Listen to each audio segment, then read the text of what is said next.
भक्तजनों, माताओं, बहनों, सादर जय श्री कृष्ण। आज हम आपको बताने जा रहे हैं कि अधिक माह पुरुषोत्तम माह के कृष्ण पक्ष की जो एकादशी है, जिसे परमा एकादशी कहा जाता है, इस एकादशी का व्रत आपको कब रखना है, किस विधि से आपको व्रत रखना है तथा इसमें आपको किन किन नियमों का पालन करना है, व्रत का आरंभ कब से करना है, व्रत का पालना आपको कब करना है और व्रत का संकल्प आपको किस प्रकार से करना चाहिए, यह संपूर्ण जानकारी इस वीडियो के माध्यम से आज हम आपको प्रदान करने जा रहे हैं। बोलिए लक्ष्मी नारायण भगवान की जय। अधिक मास, मल मास, पुरुषोत्तम मास, द्वितीय कृष्ण पक्ष की कमला एकादशी, परमा एकादशी, पुरुषोत्तमा एकादशी तिथि का आरंभ इस बार 11 अगस्त 2023 की सुबह 7:35 से हो रहा है, जो कि 12 अगस्त 2023 की सुबह 7:58 पर एकादशी तिथि समाप्त हो जाएगी। अतः सूर्योदय व्यापिनी द्वादशी युक्त हरिवासर जो शुद्ध एकादशी होगी, वह 12 अगस्त 2023 शनिवार के दिन ही रहेगी। इसी दिन सभी भक्तजनों एवं माताओं बहनों को परमा एकादशी का व्रत रखना चाहिए और इस एकादशी व्रत का पालना 13 अगस्त के दिन 6:13 से लेकर के 8:13 के बीच में करना चाहिए। यह अधिक मास की एकादशी है, इसलिए इस एकादशी का व्रत सभी भक्तजनों को रखना चाहिए, क्योंकि अधिक मास पुरुषोत्तम माह में जो भी व्रत किए जाते हैं, दान किए जाते हैं, तप किए जाते हैं, जप किए जाते हैं, पूजा पाठ की जाती है, उसका करोड़ों गुना पुण्य फल मनुष्य को प्राप्त होता है। हमारे धर्म ग्रंथों तथा पुराणों में लिखा हुआ है कि विष्णु एकादशी गीता तुलसी विप्रधे नवः असारे दुर्ग संसारे षटपदी मुक्तिदायिनी, अर्थात श्री हरि भगवान विष्णु जी का पूजन करना, एकादशी का व्रत करना, तुलसी जी की सेवा एवं पूजा करना, गीता जी का पाठ करना, ब्राह्मण देवताओं की सेवा करना, उनको दान करना, उनको भोजन करवाना, गौ माता की रक्षा एवं सेवा करना, यह 6 कार्य इस कठिन संसार सागर को पार करने हेतु मुक्तिदायक बताए गए हैं। पूरे वर्ष में 24 एकादशी आती है, लेकिन जिस साल अधिक मास या पुरुषोत्तम मास आता है, उस साल 2 अधिक एकादशी यानी कुल मिलाकर 26 एकादशी उस साल हो जाती है। इस बार अधिक मास पुरुषोत्तम मास के रूप में श्रावण का महीना हमें प्राप्त हुआ है।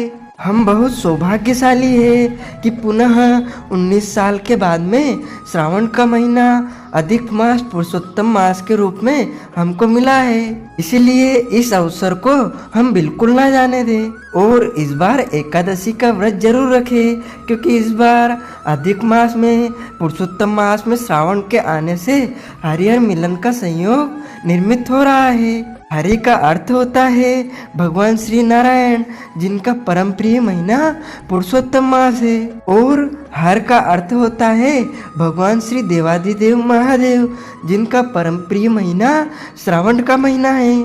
इसीलिए इस बार हरिहर मिलन का संयोग पुरुषोत्तम मास में निर्मित हो रहा है। प्रत्येक महीने में वैसे तो 2 बार एकादशी आती है, एक कृष्ण पक्ष में, एक शुक्ल पक्ष में। दोनों ही एकादशियों का भिन्न भिन्न महत्व हमारे धर्म ग्रंथों तथा पुराणों में बताया गया है।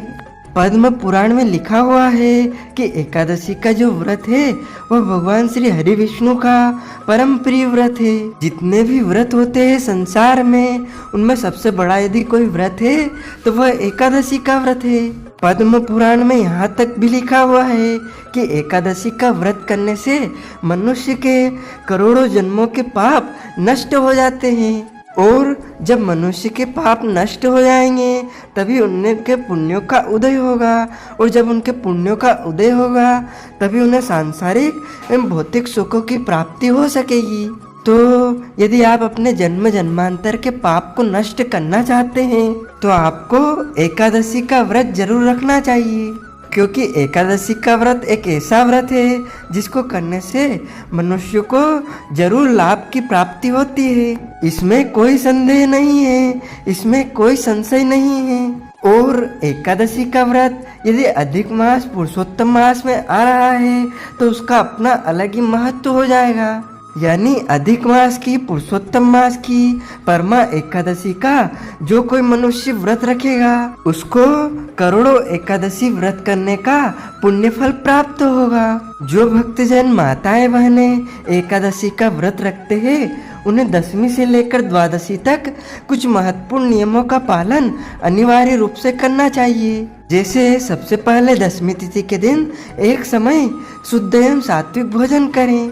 दशमी के दिन चावल नहीं खाना चाहिए, शहद नहीं खाना चाहिए, लहसुन प्याज मांस मदिरा कटहल की सब्जी मसूर की दाल का उपयोग खाने में बिल्कुल नहीं करना चाहिए। दशमी के दिन पराये अन्न यानी कि दूसरे के घर का भोजन नहीं करना चाहिए। दशमी के दिन ब्रह्मचर्य व्रत का पालन अवश्य रूप से करना चाहिए। और दशमी के दिन तन मन से पवित्र होकर के एकादशी के दिन सुबह जल्दी उठे। एकादशी के दिन हर संभव आपको प्रयास करने चाहिए कि ब्रह्म मुहूर्त में स्नान अवश्य कर लेवे।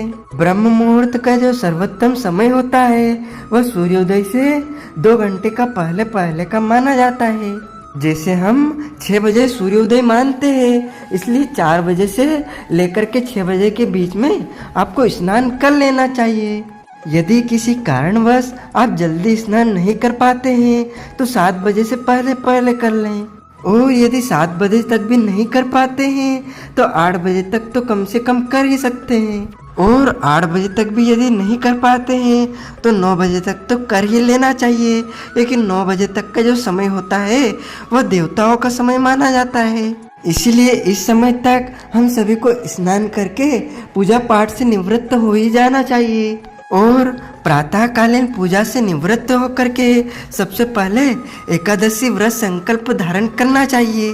पद्म पुराण के उत्तरखंड के अध्याय 64 में लिखा हुआ है कि हे कमल नयन वासुदेव भगवान, हे अच्युत, मैं एकादशी के दिन निराहार रहकर व्रत रखूंगा और दूसरे दिन ही भोजन करूंगा। इस प्रकार यदि आप श्रवण करेंगे और बोलेंगे तो आपका संकल्प माना जाएगा। तो जनों, माताओं, बहनों, इस ज्ञानवर्धक वीडियो को अधिक से अधिक शेयर कीजिएगा, लाइक कीजिएगा तथा कमेंट में सादर जय श्री कृष्ण अवश्य बोलिएगा। आपको और आपके पूरे परिवार को सादर जय श्री कृष्ण, सादर धन्यवाद।